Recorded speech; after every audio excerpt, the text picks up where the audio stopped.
আনিকা, চাকরির সাথে সাথে সংবাদ উপস্থাপনা শুরু নাকি সংবাদ উপস্থাপনার পরে চাকরিতে যুক্ত হওয়া, সেটা একটু প্রথম জেনে নেই। হচ্ছে সংবাদ উপস্থাপনায় আসা। শুরুতে প্যাশন থেকে শুরু করলেও এখন এটা অভ্যেসে পরিণত হয়েছে। নিউজ না পড়লে মনে হয় ইনকমপ্লিট, কিছু একটা নাই। ওই যে টক ব্যাকের কথাটা বলছিলাম, আমার বারবার হাত চলে যাচ্ছিল চেক করা, বারবারই হাত যাচ্ছে, এটা ইনকমপ্লিট একটা ব্যাপার, কারোর সাথে কথা বলতে পারছি না, এরকম একটা ব্যাপার। আমি প্রথম আসলাম সংবাদ উপস্থাপনায়, তারপর তার কিছুদিনের মধ্যেই, বেশি দিন না, তার কিছুদিনের মধ্যে আমার আবার চাকরি অন্যদিকে, আমি একটা ব্যাংকে জব করছি, তো সেখানে সুইচ করা।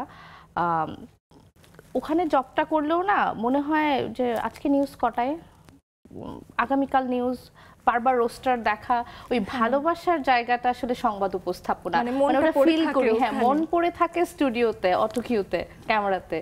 তো ওইটাই আর কি, যে প্রথম সংবাদ উপস্থাপন দিয়ে শুরু করা, তারপর হচ্ছে চাকরি করছি, দুটাই করছি এখন আসলে।